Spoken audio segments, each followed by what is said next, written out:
Welcome back to the Comedy Show. This is Jim, and we're here for part 2 of Ari Shaffir's new comedy special, Jew, available for free on YouTube, and I highly suggest you go and watch it. It is hilarious. Now come laugh with me. Let's get this going. You chose wrong, Egypt. That's why your country's falling apart right now. So let me tell you everything you need to know about Jews. I don't know where to start. I never know where to start. I'll tell you what. Let's start with chicks. Let's start with women. Women in Orthodox Judaism are second-class citizens, for sure. Aww. Yeah, you're not a full part of the religion. But, by the way, I can feel you turning on me. I didn't make any of this up, okay? Don't blame me. I do agree with all of it, but I did not make any of this up. It's better than a lot of religions. Like, you can't beat your wife in Judaism, but if you do beat your wife, they'll be like, don't do that. You're just not really a full part of the religion. Like, if this is a synagogue, it'd be all the men down here, and the women would be up there behind a fence, like in the balcony, looking at us participating. Like, what are you guys doing back there? We're like, shut up. We'll talk to you later. So there's all these laws associated with being a woman, especially a married woman. If you're a married woman in Judaism and you're on your period, you're considered unclean.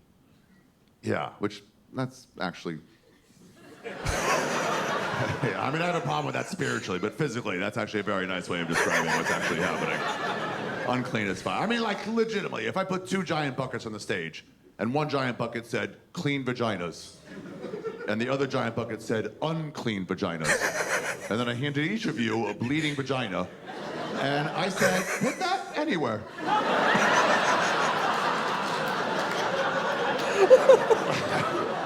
Which bucket do we all know would be overflowing with vaginas? So you're unclean until you stop having your period, then you have to have 7 days of no blood, and then you gotta go to a ritual bath called a mikvah, and then you're considered clean again. And it's 7 days of no blood in a row. That means if you get spotting 2 days out, fucking, yeah, clock starts over, bitches. Yeah, it's like microwave popcorn. It's gotta be the full 3 seconds, or it does not count.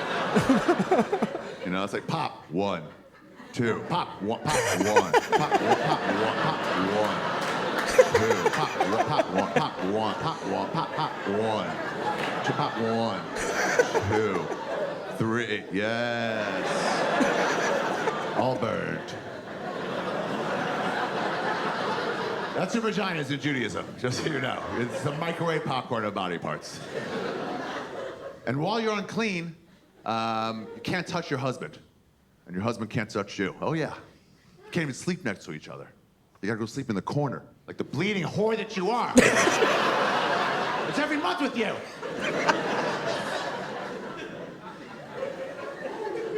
So this law, it's called Nida. This is the reason.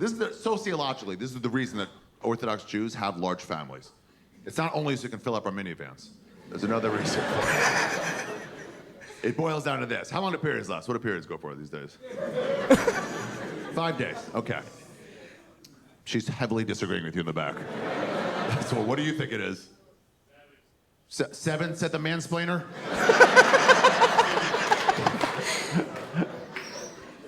All right, let's split the difference. 5 to 7. That's what I thought that was gonna be a woman saying the answer to that, but 7, I know.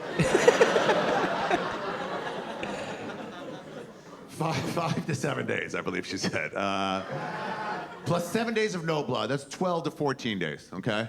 Plus another day or 2 to go to the ritual bath, to go to the mikvah. They're not like 24-hour fitness. You know, they're only in certain spots. So now we're talking about right around 13 to 15 days after you start your period is the first time you're allowed to touch your husband. It's also when you are the most fertile in your cycle. Your ovaries are right at the bottom of your pussy.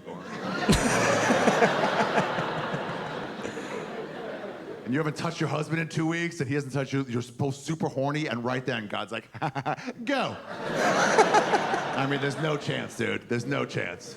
Imagine the husband's home washing dishes, cum's coming out of his ears. Fucking hate this religion so much. Should've been a Buddhist. Buddhists fuck all the time. All the kids like, Daddy, you need to shut the fuck up. Daddy's not in the mood right now. God, I fucking hate this shit. You can beat your kids in Judaism, just so you know. That is allowed. You can't beat your wife, but you can beat your children. And right then, the woman walks through the door, you know, the guy's all cranky, just fucking pent up. And he's just like, where have you been? She's like, ritual bath. And he's like, oh, yeah? Why don't you go get that sheet with the hole in it?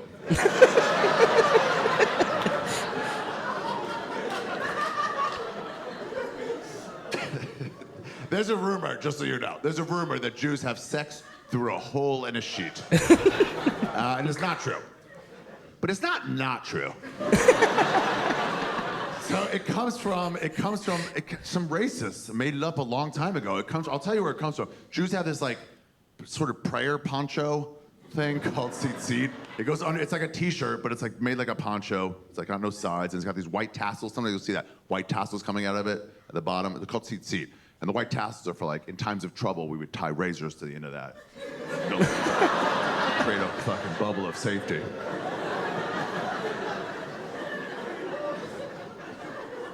But anyway, I guess some lady was like washing the family's tzitzit and she was hanging them up to dry, and some racist walked by. And dude, say what you want about racists. They're not the best people in the world, but they are very creative. Some of them walked by and they saw one hanging up and they were like, I bet they fucked through that. And it just wasn't even a bad thing. The hole was like that big. So I was like, yeah, spread that. But then it changed, it morphed, the rumor morphed into like a regular bedspread with a little hole cut in the middle of it. And here's how strong the rumor was. I thought it was true. Up until legitimately 2 years ago. I guess they thought like a woman supposed to lie down naked and you cover her up with a sheet like she's dead. You know, and you line the hole up like right over her vagina. And then you gotta get in there, you know, and like through the hole. You guys remember the game Operation? Yeah, it's just like that. But instead of using tweezers, use that sweet D. And you just, yeah, I think actually, I don't know. It might be that way. It might be another way. It might be that the guy holds a sheet like over him. You know, just puts it over and just has his dick out of the hole. like a walking glory hole. Just the dick. I'm like,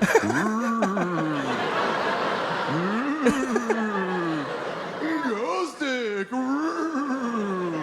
booner. I don't know. I always thought it was the former, but it might be the latter.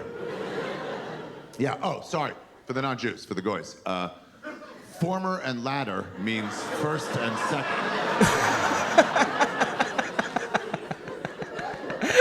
The reason for the sheet that I always thought was twofold. I thought it was just because these are like super religious people, super pious people, and they're studying the Torah and the Talmud, which is like the Gemara, all day, and they don't want to be distracted, you know? Anybody with a wife or a girlfriend, you know, you think about her naked sometimes. So they're like, to combat that, they're just like, cover her up with the sheets. You don't have to fucking look at her, so you won't be thinking about her. Don't be distracted. And then the other reason is, there's a commandment to be fruitful and multiply. In order to do that, you have to have an erection. And Jewish women...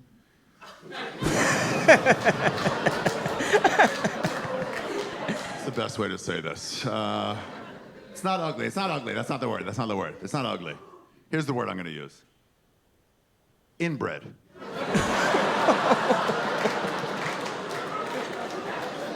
Yeah, we're an inbred race, everybody. The boys and the girls. We've only been fucking ourselves for like 5,000 years. So if you don't get outside genetics, shit starts to get weird. As people ask me, is Judaism a race or religion? And I'm like, it's both. They're like, well, how can it be a race? I'm like, because you can pick a Jew out of a lineup. You know, if you have 8 men, you're like, the Woody Allen one, obviously, you. Come on, let's go. You know, it doesn't work with other religions. You can't pick a Catholic out of a lineup. Unless you're in like the middle of raping a child. I mean, you would have to get so lucky with the timing. Yeah, or no, I guess what you could do, you could have a lineup and then release a child into the room and then lock the door. And then you just gotta play the waiting game. You gotta wait for the one to start shaking and sweating and like talking to him. Keep it together, Jeremiah. You guys raping that? I'm not. I just want to know if you guys are gonna rape that. I'm not gonna rape it. I'm not even thinking about raping it. I just want to know if you guys are gonna rape it. Hey, can I smell his butt? Is that allowed? Dude, I've been making fun of that Catholic priest-sex scandal for like 20 straight years. I can't stop making fun of it. I have Catholic friends. They get mad at me about it, but fuck off. My buddy Steve, he's Catholic, he's a comic, and I made a Catholic joke once, and I got off stage, and he had enough of it, you know? So I got off stage, and he was like, Ari, what do we have to do to make you stop making fun of Catholics? And I was like, one thing.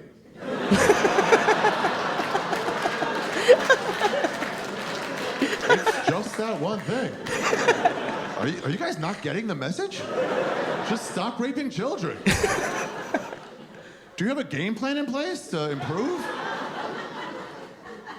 Can I spitball with you a little? Can I suggest, I don't know, right or wrong, but start raping adults for a while. And see how that works out. 50, 60 years, something like that. And then eventually, maybe no rapes at all. But I think we can all agree, you know you're fucking up as a group when raping adults is a step in the right direction. Yeah, the only problem is, now every time a Jew fucks up sexually, all my friends are like, well, well, well. Guess you guys aren't perfect either. Yeah, like fucking, what's his name? Jeffrey Epstein? That was bad. Epstein is a Jewish name, if you don't know. If you didn't know before, now you know. If you don't know who Jeffrey Epstein is, he ran an underage sex trafficking ring. Yeah, had his own private island where he did it. Bill Clinton went there, but just to play golf, I think he said.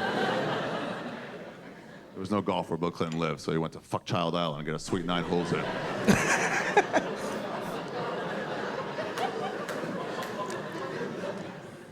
So, anyway, they're like, what about Jeffrey Epstein, Ari? He's a Jew. And I'm like, that's fair. That is fair. And I'll answer that from a Jewish perspective. Here's what Jeffrey Epstein goes to show you. It's that no matter what industry Jews choose to go into, we will rise to the top of that industry. He's the #1 name in underage sex trafficking. Anyway, the point is, Jews have a look. That's my point. Everybody's got a look, you know? Even, I mean, continent to continent, people look way different in South America than they do in Africa, you know, Canada, they look, it's like, whatever. Even country to country, people look different. Like, I've been on tour all over, like, Europe. People looked at, I was in Berlin, 4 days in Berlin. Hottest women in the world. I've been to Sweden and Brazil. I thought they used to be the hottest. It's German girls. They're fucking 10s, dude, every one of them. And the dudes, too. Every dude there was like 6'5" and chiseled. I was just walking around Berlin for 4 days, staring at these same beautiful men and women. And for the first time in my life, I was like, yeah, I get it now.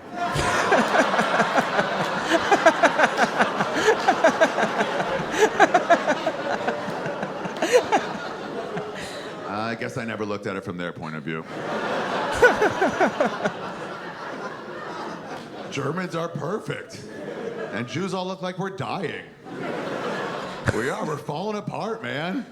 You need outside genetics, or shit starts to get weird. Same as look at the royal family in England. They're all like, I'm your leader. You know? They're all half-tards, eating their own shit in the corner.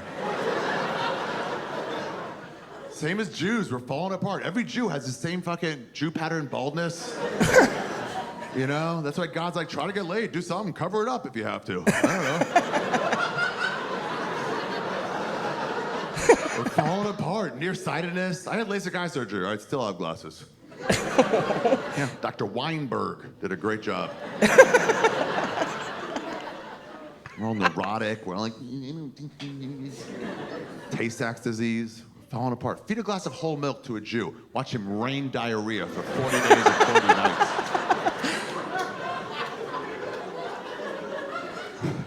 Absolutely falling apart. Because we're inbred. It's kind of like, do you guys know what pugs are? The dog breed pug, the most inbred of all dog breeds. Have you ever seen a pug get excited and then struggle to breathe? Throw a ball to a pug 4 times in a row.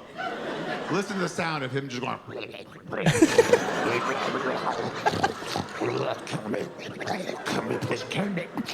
Yeah, that's what Jews are.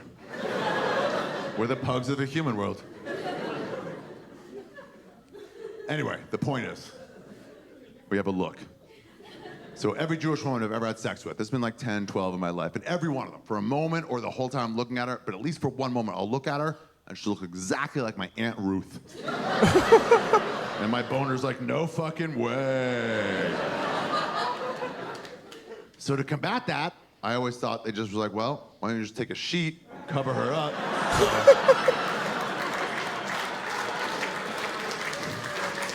Yeah, then you just fuck a multiverse of holes and you're fucking there. By the way, here's what I should tell you. There's two types of Jews. I'm only talking about one type. There's Ashkenazi and Sephardi. So when the Greeks drove us out, or the Romans, or one of the fucking 1,000 times we got driven out, we got pushed in different directions. And some of us went north to like Poland and Romania and Hungary and places like that. And some of us went east to like Syria and Iran, Iraq, places like that. Those are called Sephardic Jews, or as my grandmother called them, animals.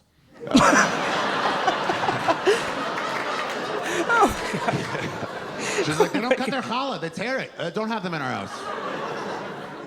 And those people are tougher. They're tougher Jews because they got some Arab in them and they're just like tougher. They never had the Holocaust too, so there's no victim mentality there.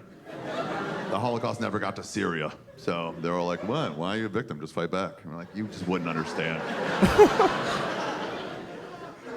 But I'm talking about Ashkenazi Jews, Woody Allen Jews. That's the type I'm talking about. So let me tell you what we did in seminary, in yeshiva in Jerusalem. All we did was study the Torah and mostly the Talmud, the Gemara. I'll use those words interchangeably. It means the same thing. And we prayed. 3 times a day we prayed. It's a lot. Muslims go 5 times a day. You got us on that. Christians pray like twice a year.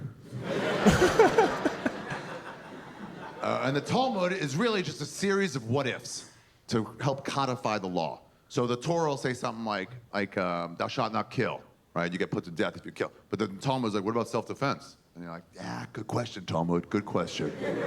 So here's 2 of my favorite what-ifs from the Talmud, and these would still be done today.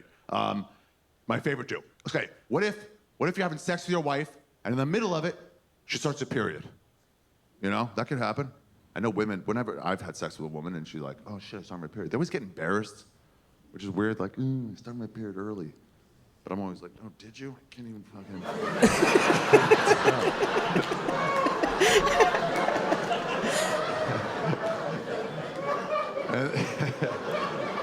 And chicks always get embarrassed by it. They're like, sorry, but don't get embarrassed. At least from my perspective, I'm always like, I love it. You know, they're like, I started my period. I'm like, that's right, you start your period early. Because I hit that back wall.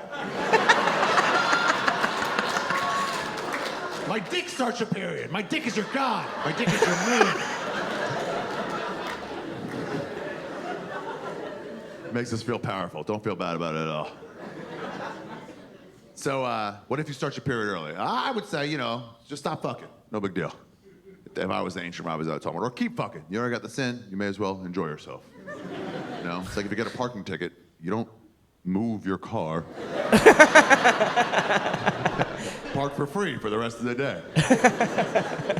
That's not what the rabbis of the Gemara say. They said, no, you're not doing anything wrong until you find out you started your period. And then, when you're inside her vagina, you can't pull out, because pulling out is a stroke.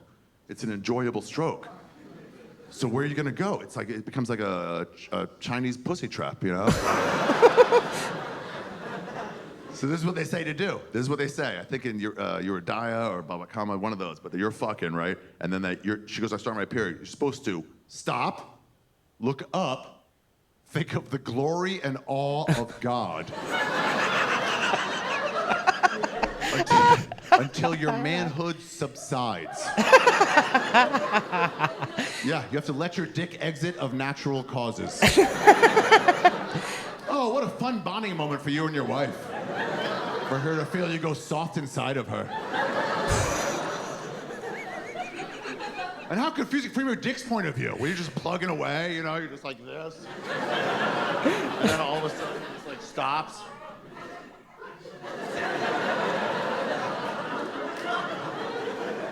Hello? Hello? Little movement, please. Need a little movement here. Definitely stop thinking about God. That's weird. That's not my thing at all.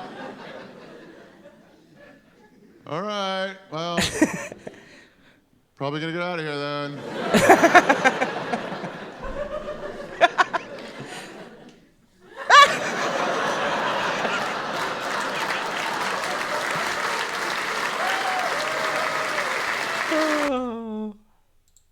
Still amazing. What was your favorite bit that he talked about in this section?